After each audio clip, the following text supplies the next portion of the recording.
ಜನರಿಗೆ ಆಗ್ಬೋದು ಏನ್ರಿ ಬದಲಾವಣೆ ಜಿಲ್ಲೆಯಲ್ಲಿ ಅನ್ನುವಂಥ ಮಾತು. ಯಾಕಂದ್ರೆ ಆಗೋದಿಲ್ಲ ಅನ್ನುವಂಥ ಪರಿಸ್ಥಿತಿಯೊಳಗೂ ಜನ ಇಲ್ಲ, ಆಗ್ತದೆ ಅನ್ನುವಂಥ ಪರಿಸ್ಥಿತಿಯೊಳಗೂ ಜನ ಇಲ್ಲ. ಆದ್ರೆ ಆಗಲೇಬೇಕು ಅನ್ನೋಂಥ ಹಠ ಜನರಲ್ಲಿ ಅದ. ಆದ್ರೆ ಮಾಡೋದು ಹೆಂಗೆ? ಯಾಕಂದ್ರೆ ಯಾವುದೇ ಜನ ನಾಯಕರು ಅಲ್ಲಿ ಆಯಿತು, ಎಷ್ಟೋ ಜನರಾಗಿ ಚಿಕ್ಕೋಡಿ ಭಾಗದಲ್ಲಿ ಅಂತೂ ಅಲ್ಲಿ ಈ ನಮ್ಮ ರಮೇಶ್ ಕತ್ತಿ ಅವರ ಅಣ್ಣ ಉಮೇಶ್ ಕತ್ತಿ ಅವರಿಂದನೂ ಬಂದಂಥದ್ದು.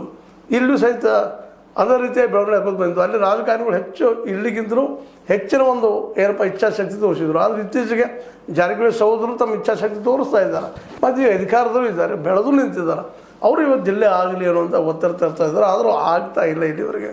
ಯಾಕಂದರೆ ಗೋಕಾಕ್ ಚಿಕ್ಕೋಡಿ ಎರಡು ಆಗಿದ್ದರೆ ಮುಗಿದು ಹೋಗ್ತಿತ್ತೇನೋ. ಕಳೆದ ಈ ಒಂದು ಅಧಿವೇಶನದ ಹಿಂದಿನ ಮಗನ ಜೋರು ನಡೆದಿತ್ತು ಡಿಸೆಂಬರ್ ತಿಂಗಳಲ್ಲಿ.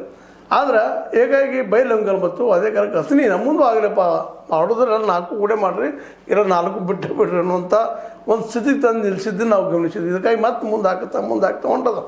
ಯಾವಾಗಪ್ಪ ಇದು ಆಗುವುದು ಅನ್ನೋದು ಎಲ್ಲರಿಗೂ ಏನಪ್ಪ ಅಂತಂದ್ರೆ ಒಂದು ದೊಡ್ಡ ಚಿದಂಬರ ರಹಸ್ಯ ಆಗಿದೆ, ಆಗ್ಬೋದಾ ಅನ್ನುವಂಥದ್ದು.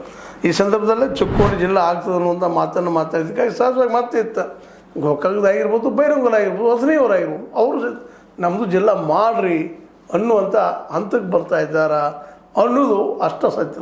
ಯಾಕಂದ್ರೆ ಚಿಕ್ಕೋಡಿ ಎದ್ದ ತಕ್ಷಣ ಗೋಕಾಕದವ್ರು ಹೇಳ್ತಾರೆ, ಗೋಕಾಕ ಎದ್ದ ತಕ್ಷಣ ಬೈಲಹೊಂಗಲದವ್ರು ಹೇಳ್ತಾರೆ, ಬೈಲಹೊಂಗಲದವ್ರು ಎದ್ದ ತಕ್ಷಣ ಈಗ ಹತ್ತನೇ ಅವರನ್ನು ಶುರು ಮಾಡಿದ್ದಾರೆ. ಈ 4 ಜಿಲ್ಲೆಗಳನ್ನ ಮಾಡ್ಲಿಕ್ಕೆ ಸಾಧ್ಯನಾ ಅನ್ನುವಂಥದ್ದು. ಯಾಕಂದ್ರೆ ಸ್ಟಾರ್ಟ್ ಆದ ತಕ್ಷಣ 3 ಹೇಳುವನ್ರಿ, ಅದ್ರ ಪ್ರಶ್ನೆ ಇಲ್ಲ. ಗೋಕಾಕ್ ಮಾಡ್ತಾನಂದ್ರು ಸಹಿತ 3 ಹೇಳ್ತಾರೆ, ಚಿಕ್ಕೋಡಿ ಮಾಡ್ತಾನಂದ್ರು 3 ಹೇಳ್ತಾರೆ.